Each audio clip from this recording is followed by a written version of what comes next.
Hello again. I have always, well, certainly since the 1960s when the practice was still illegal, had a very tolerant and easygoing attitude towards gay men and women and their private lives. If two men wish to go to bed together, it's nobody else's business. Certainly, it's no affair of the state. For that reason, like many people, I thought decriminalising sex between men over the age of 21 a sensible and humane move. I was less enthusiastic about reducing the age to 16. And as for the idea of two men marrying each other, I thought that a dreadful notion.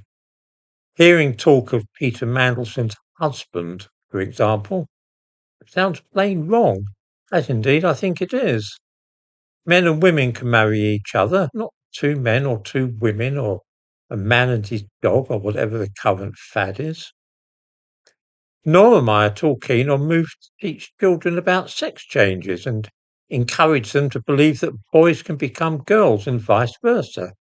I think this is, in the first instance, quite untrue. And secondly, I think that it is wicked and wrong.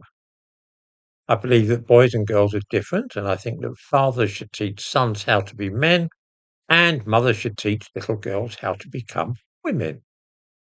The idea of a mother dressing her son in a frock and calling him Annabel or Mary Ann is an appalling one, and I see it as a form of child abuse.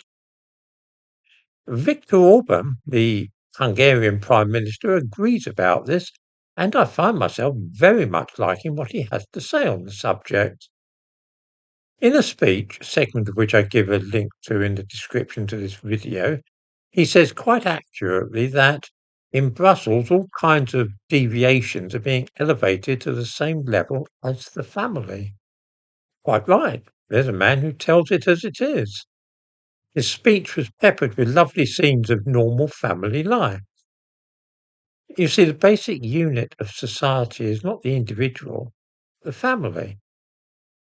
What is a family? Well, that's easily answered. A family is a man and a woman in a monogamous relationship, preferably raising their children together.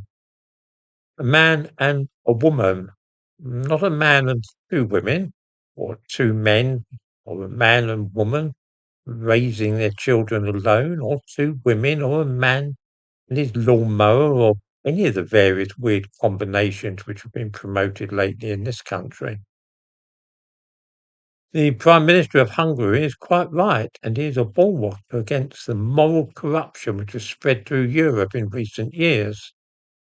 If only we had somebody like that in British politics, I have an idea that an awful lot of people would vote for him in preference to the shower of fools, rogues, and downright crooks on offer at the moment.